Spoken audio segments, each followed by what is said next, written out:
Halo pemirsa, berjumpa lagi dengan kami di One News International TV One News Corp. Presiden Rusia Vladimir Putin menentang tekanan Amerika Serikat terhadap India soal pembelian minyak Rusia, sambil mempertanyakan hak Washington memberi sanksi ketika Amerika Serikat sendiri masih mengimpor bahan bakar nuklir dari Moskow. Informasi lainnya, Jepang memprotes keras Cina setelah 2 jet tempur J-15 diduga mengunci radar pesawat F-15 Jepang di atas perairan internasional dekat Okinawa, memicu kekhawatiran baru di tengah hubungan kedua negara yang sedang memanas. Selengkapnya hanya di One News International.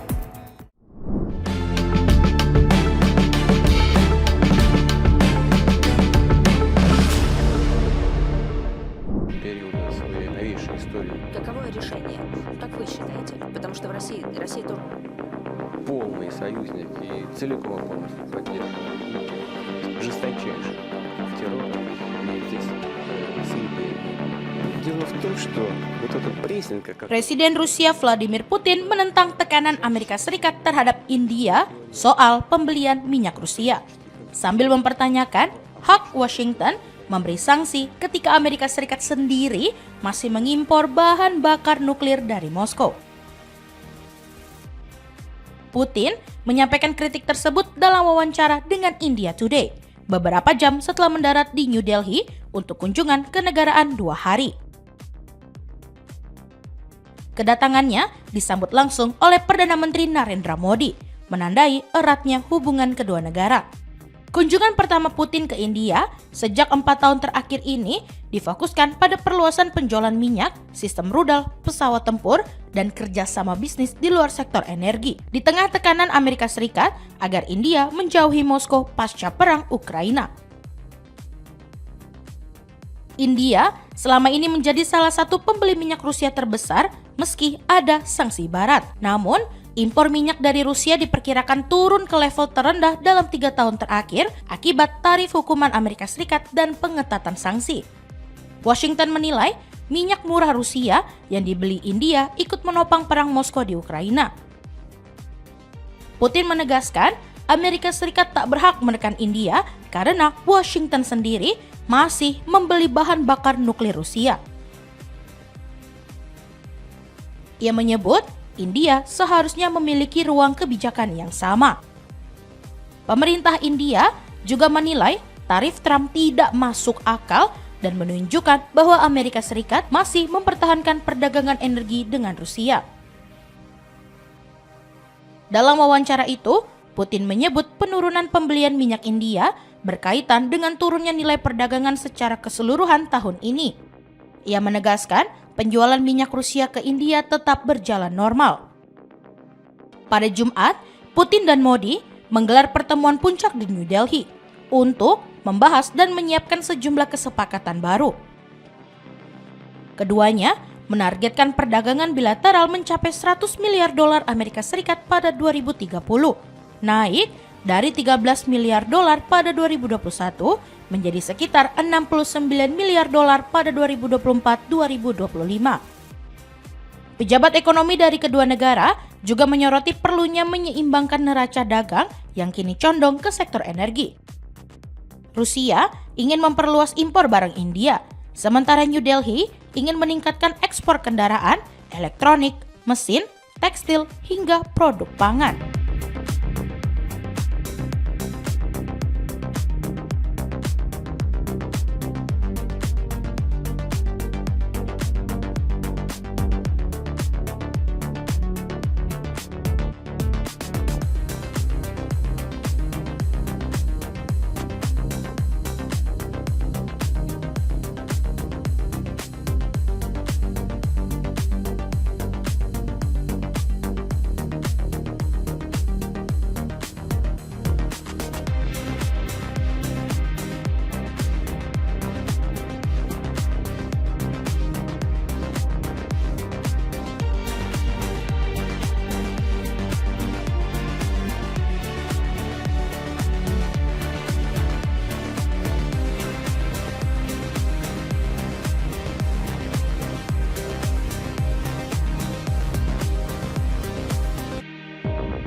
Serangan udara Rusia menghantam fasilitas industri di Kremenchuk, Ukraina Tengah pada Minggu dini hari, memutus aliran listrik, air, dan pemanas di sejumlah wilayah kota.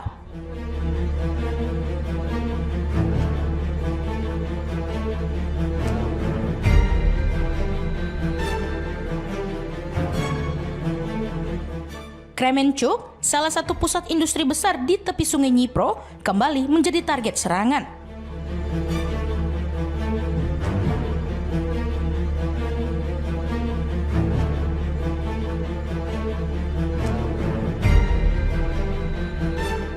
Kota yang menampung salah satu kilang minyak utama Ukraina ini sudah berkali-kali diserang sejak awal invasi, termasuk serangan mematikan pada pusat perbelanjaan pada 2022.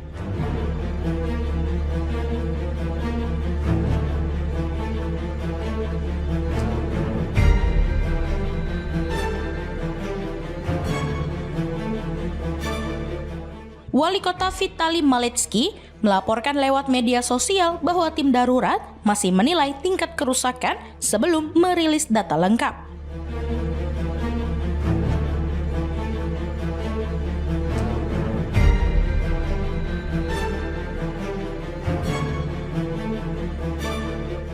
Ia memastikan petugas kota bekerja untuk memulihkan pasokan listrik, air, dan pemanas yang terputus di beberapa distrik.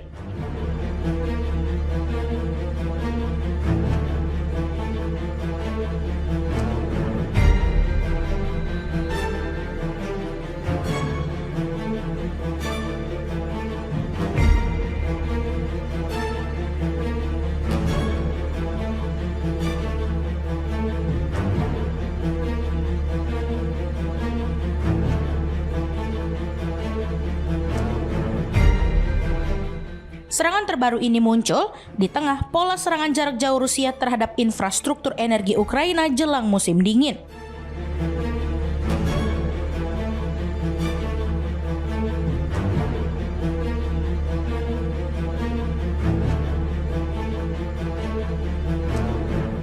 Langkah tersebut dipandang sebagai upaya melemahkan ketahanan publik serta mengganggu sektor industri setelah tahun-tahun sebelumnya Ukraina menghadapi pemadaman besar ketika suhu turun.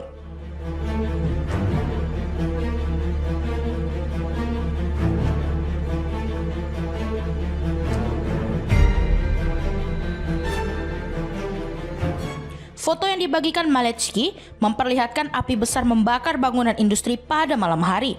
Ia menulis bahwa seluruh layanan publik akan dipulihkan.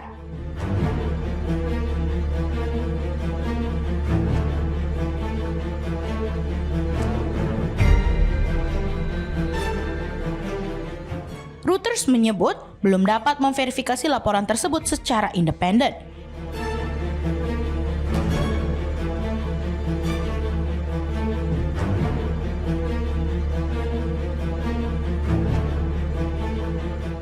Angkatan Udara Ukraina sepanjang malam juga memperingatkan ancaman drone dan rudal yang mengarah ke Kremenchuk.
Rusia melancarkan serangan rudal dan pesawat tak berawak atau drone besar-besaran ke Ukraina pada Sabtu, 6 Desember 2025.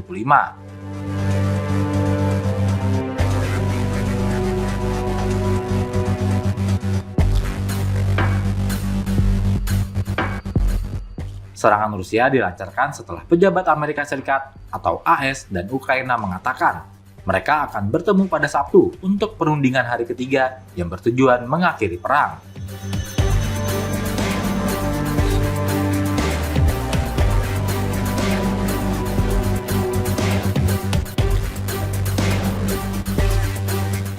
Diberitakan AP News, Rusia menggunakan 653 pesawat tak berawak dan 51 rudal dalam serangan berskala luas itu.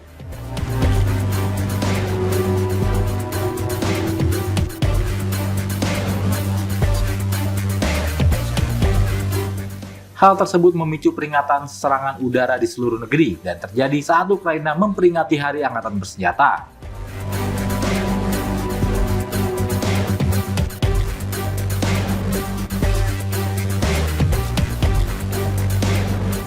Sementara itu, pasukan Ukraina menembak jatuh dan menetralisir 585 pesawat tak berawak dan 30 rudal.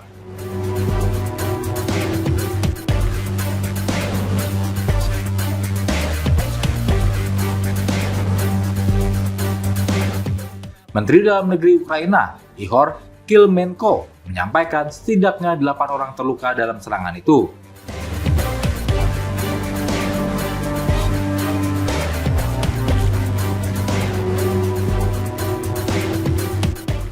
Di antara mereka, 3 orang terluka di wilayah Kiev, menurut pejabat setempat.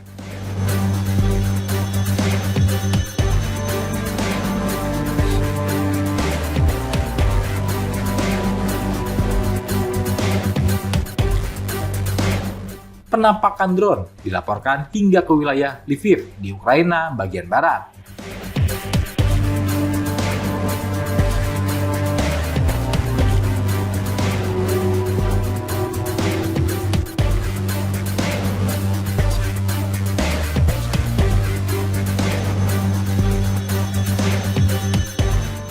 Dilansir Al-Arabiya, pembangkit listrik tenaga nuklir Zaporizhia di Ukraina untuk sementara kehilangan seluruh pasokan listrik di luar lokasi semalam.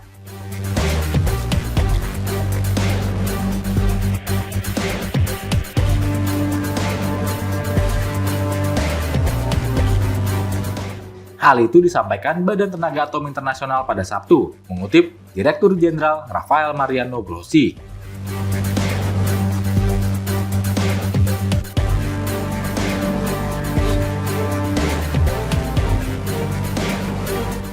Pembangkit listrik tenaga nuklir terbesar di Eropa ini telah berada di bawah kendali Rusia sejak Maret 2022.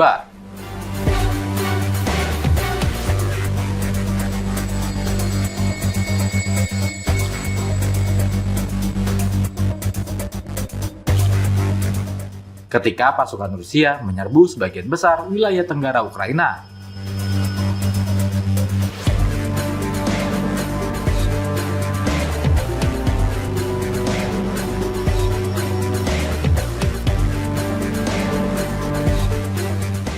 Saat ini, pembangkit listrik tersebut tidak memproduksi listrik, tetapi mengandalkan daya eksternal untuk menjaga bahan nuklir tetap dingin dan mencegah kehancuran.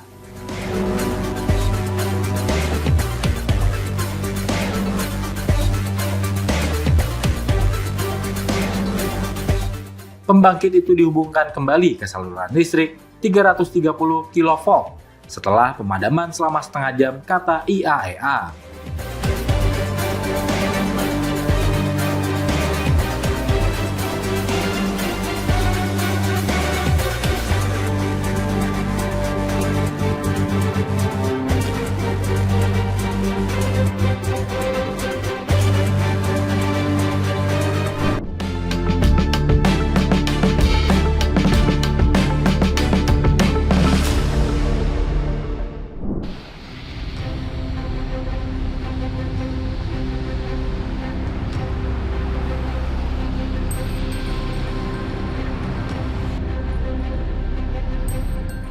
India menegaskan sikap independennya di tengah tekanan keras dari Presiden Amerika Serikat Donald Trump.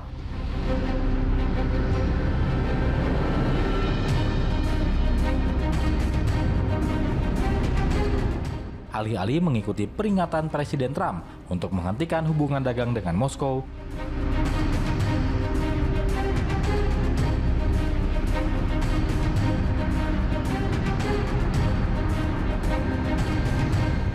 New Delhi justru menandatangani kesepakatan besar untuk memperluas kerjasama ekonomi dan perdagangan dengan Rusia hingga 2030.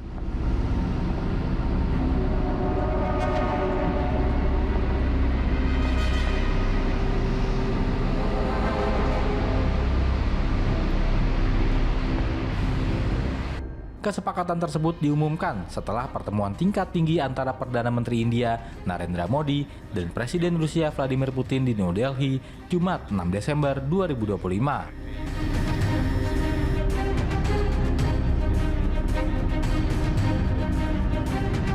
Принятым итогом программных заявлений намечены масштабные планы сотрудничества на перспективу политики и безопасности. Dalam pernyataan bersama yang dikutip Daily Mail, India dan Rusia disebut menyepakati serangkaian kesepakatan strategis. Не менее важно и то, что Россия и Индия работают друг об друга в целях установления справедливого многополярного мира. Yang mencakup pertahanan, transportasi, dan kerjasama ekonomi jangka panjang.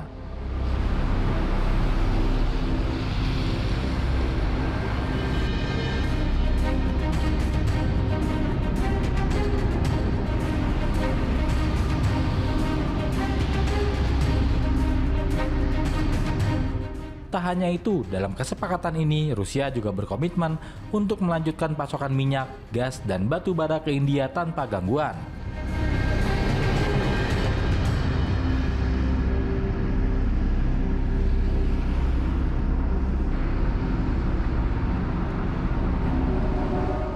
Putin menegaskan bahwa Rusia akan menjadi pemasok yang dapat diandalkan bagi kebutuhan energi India.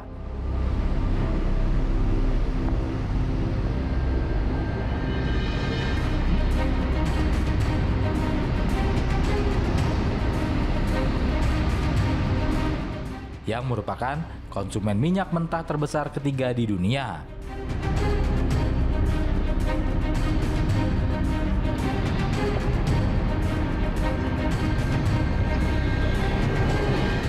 Melalui kesepakatan itu, nilai perdagangan India dan Rusia selama tahun fiskal 2024 hingga 2025 mencapai hampir 69 miliar dolar Amerika Serikat.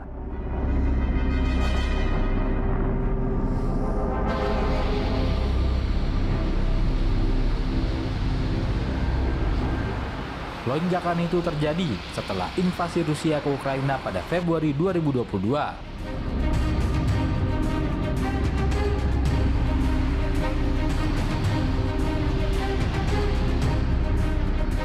Sejak saat itu, porsi minyak Rusia dalam total impor minyak India naik tajam dari hanya 2,5% menjadi 36%.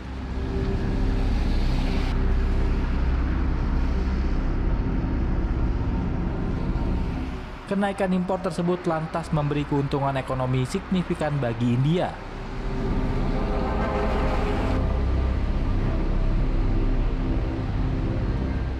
Berdasarkan laporan lembaga pemeringkat ICRA, India berhasil menghemat sekitar 13 miliar dolar Amerika Serikat.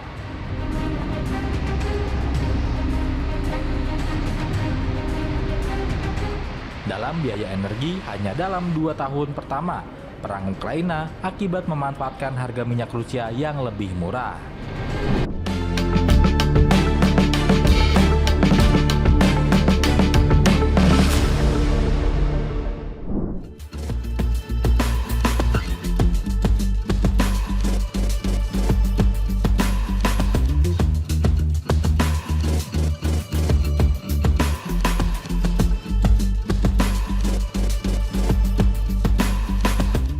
Harga minyak dunia kembali menguat pada akhir pekan, didorong ketidakpastian pembicaraan damai Rusia-Ukraina serta pergerakan harga yang menembus level teknikal penting.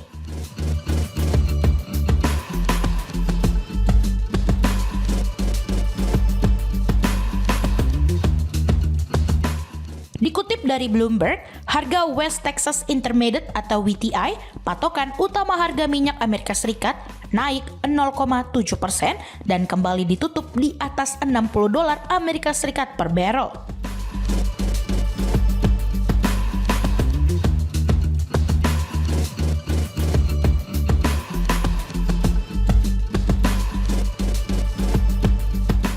Kenaikan ini mencerminkan masih adanya risk premium karena belum ada terobosan dalam upaya gencatan senjata di Ukraina.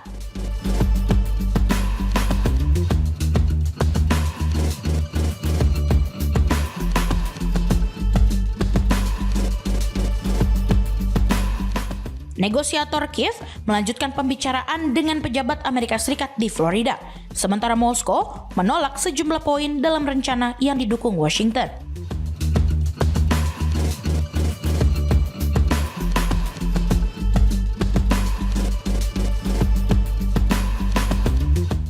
Pasar menunggu tanda kemajuan menuju penyelesaian konflik yang berpotensi menekan harga jika sanksi longgar dan pasokan Rusia meningkat. Namun, peluang tercapainya kesepakatan dinilai masih kecil.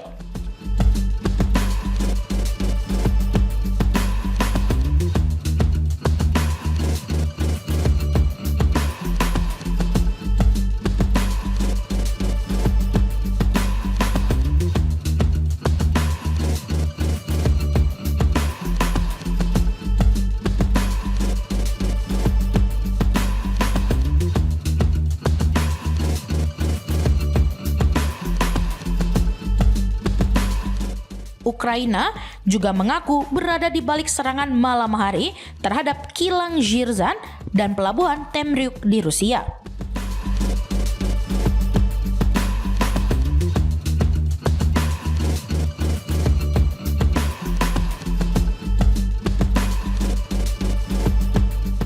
Di saat bersamaan, Amerika Serikat disebut melobi negara-negara Eropa agar menolak penggunaan aset beku Rusia untuk menjamin pinjaman besar bagi Ukraina.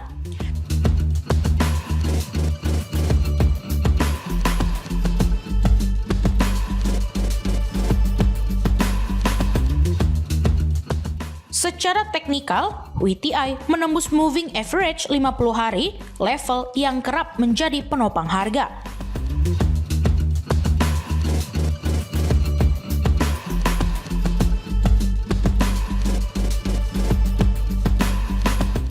Pergerakan ini memicu aksi beli algoritmik yang menutup posisi jual dan analis memperkirakan arus beli bisa berlanjut dalam beberapa pekan ke depan.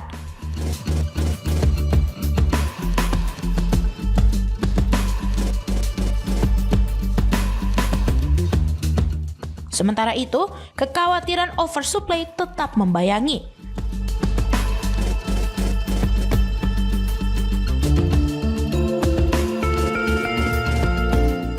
Saudi Aramco menurunkan harga Arab Light untuk pengiriman Januari ke titik terendah sejak 2021. Harga minyak Kanada ikut melemah dan jumlah rig minyak Amerika Serikat bertambah 6 unit dalam sepekan terakhir.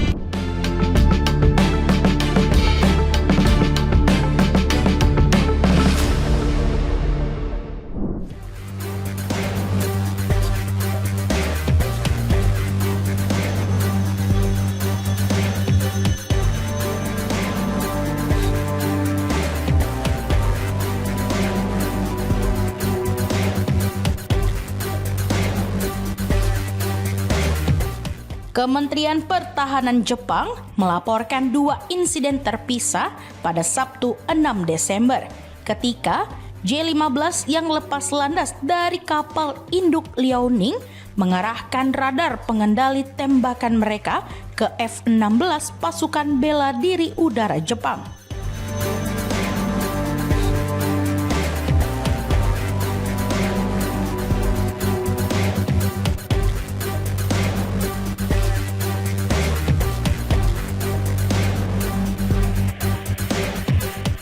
Kejadian pertama berlangsung sekitar pukul 16.32, disusul manuver serupa antara 18.37 dan 19.08 waktu setempat.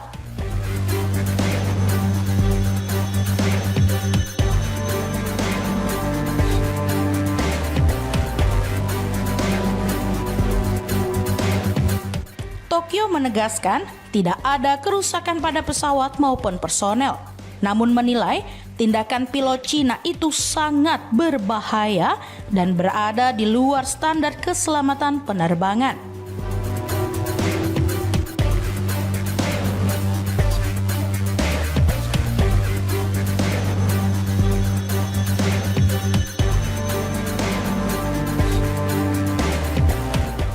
Pemerintah Jepang telah melayangkan protes resmi kepada Beijing agar insiden serupa tidak kembali terjadi.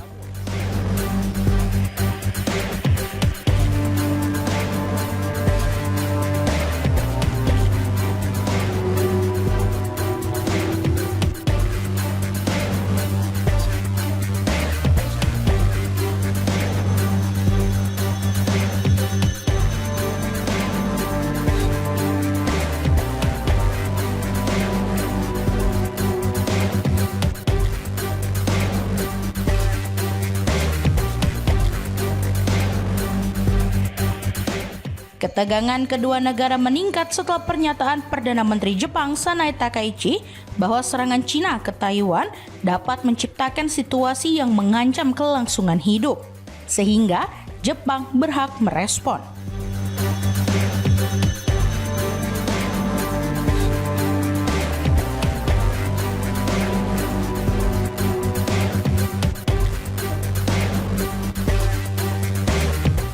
Komentar itu memicu kecaman Cina dan membuat Beijing memanggil Duta Besar Jepang Kenji Kanazuki.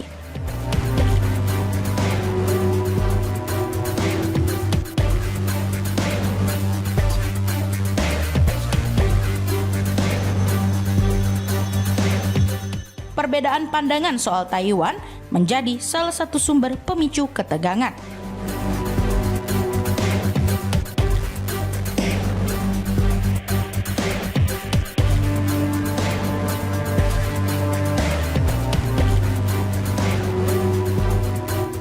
Pulau itu memerintah sendiri sejak 1949 dan menegaskan statusnya sebagai entitas otonom. Sementara Beijing menyebut Taiwan sebagai provinsi yang tak terpisahkan dan menolak setiap bentuk hubungan resmi antara negara lain dan Taipei.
Taiwan menuduh Cina menggelar operasi militer besar dari Laut Kuning hingga Laut Cina Selatan, mengerahkan puluhan kapal dan pesawat dalam manuver yang dinilai mengancam stabilitas kawasan Indo-Pasifik.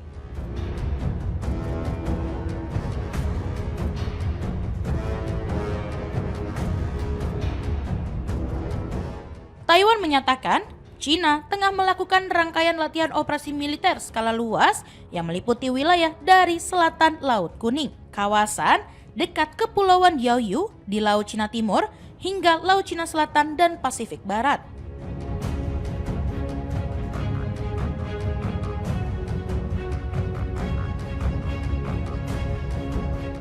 Penilaian ini disampaikan juru bicara kantor kepresidenan, Karen Kuo, setelah memantau aktivitas Beijing melalui Kementerian Pertahanan dan Lembaga Keamanan Nasional.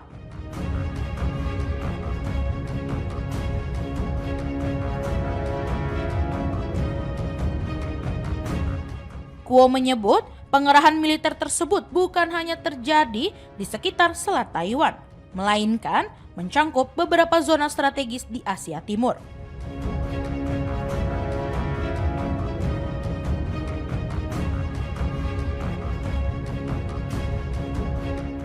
Meski tidak merinci jumlah kapal yang terlibat, sumber internal menyebut pergerakan armada Cina cukup besar.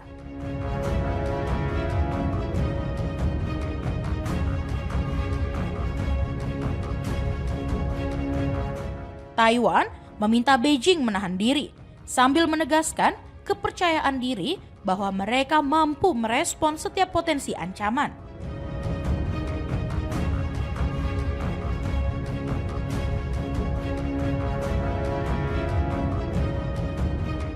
Beijing sejauh ini tidak memberikan klarifikasi mengenai dugaan latihan tersebut.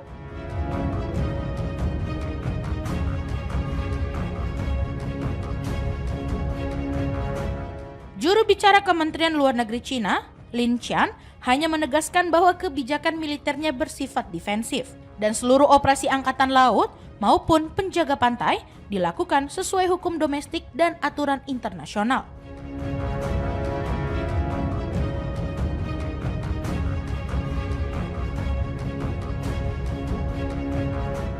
Ia meminta pihak terkait tidak membesar-besarkan situasi.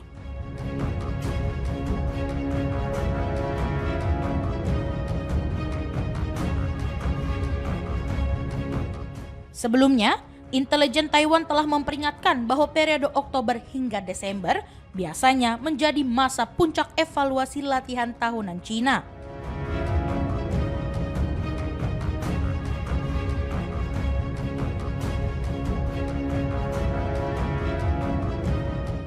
Data terkini menunjukkan lebih dari 90 kapal Cina beroperasi di perairan Asia Timur, turun dari hari-hari sebelumnya yang mencapai sekitar 100 kapal.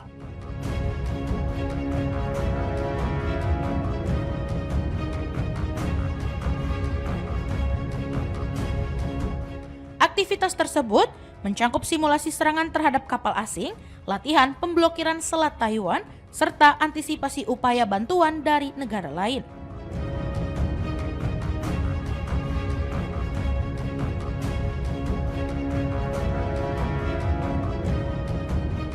Ketegangan turut meningkat akibat sentimen politik di kawasan.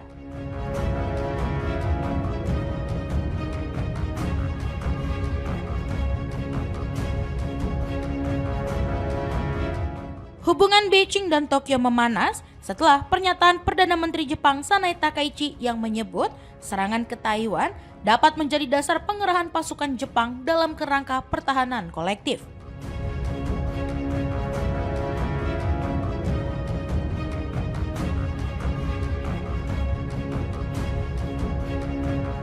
China menuntut pernyataan itu dicabut, namun Tokyo menolak.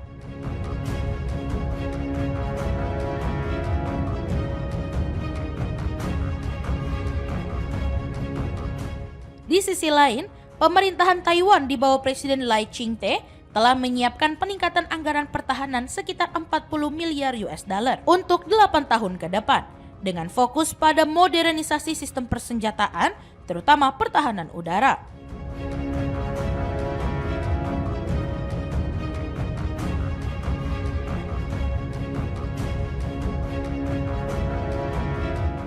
Beijing tetap menegaskan bahwa Taiwan merupakan bagian dari kedaulatannya dan tidak menutup kemungkinan menggunakan kekuatan untuk mencegah upaya kemerdekaan pulau tersebut.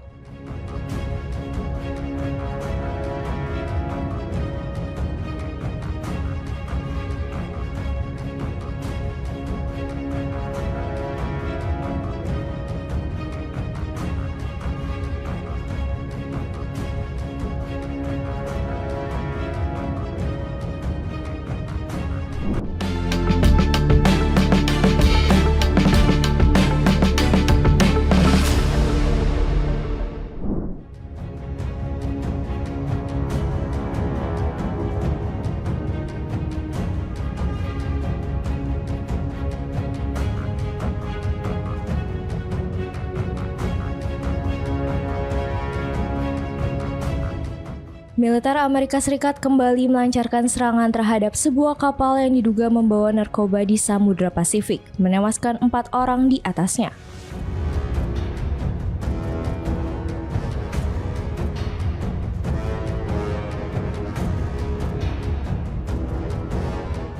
Komando Selatan Amerika Serikat menyatakan bahwa target mereka adalah kapal di perairan internasional yang dikelola oleh organisasi yang telah ditetapkan sebagai kelompok teroris.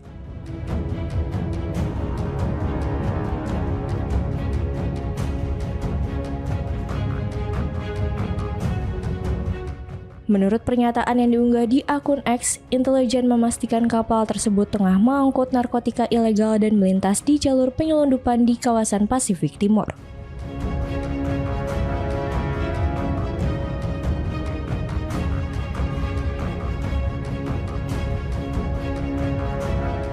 Namun, seorang anggota senior Partai Demokrat yang meninjau rekaman serangan justru mengatakan bahwa video itu menunjukkan Amerika Serikat menyerang pelaut yang sedang terdampar.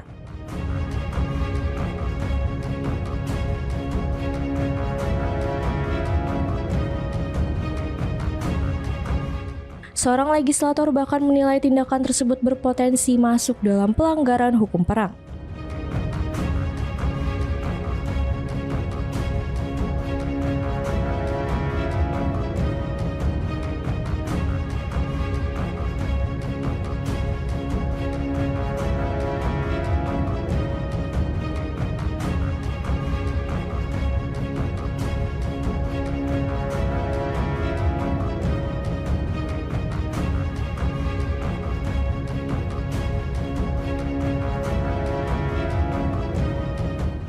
Serangan terbaru ini terjadi di tengah gelombang kritik terhadap operasi anti-narkoba pemerintahan Presiden Donald Trump, yang hingga kini telah menewaskan 87 orang.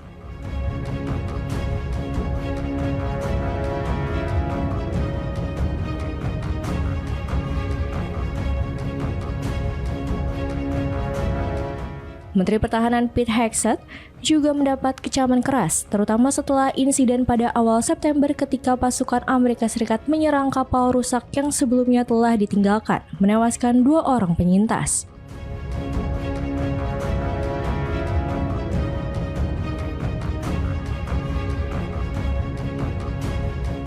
Saat ini, pemerintahan Trump memang tengah mengintensifkan operasi pemberantasan narkoba di wilayah perairan, khususnya Karibia.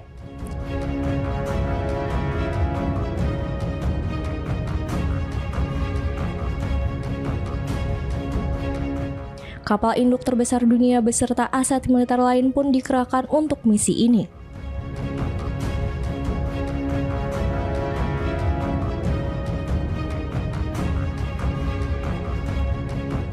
Trump menegaskan bahwa sebagian besar narkoba masuk ke Amerika Serikat melalui jalur darat.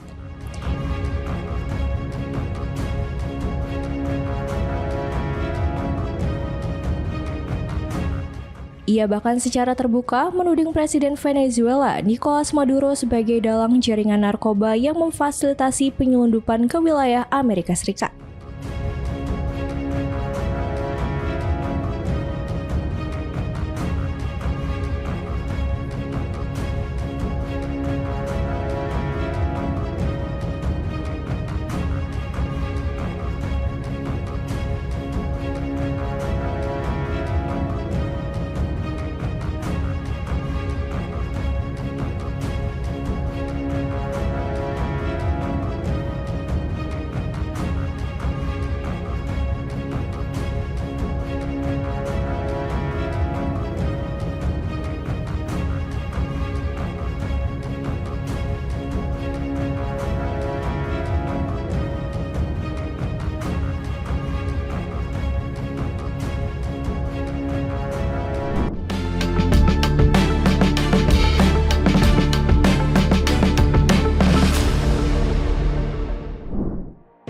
Demikian informasi yang dapat kami sampaikan pemirsa.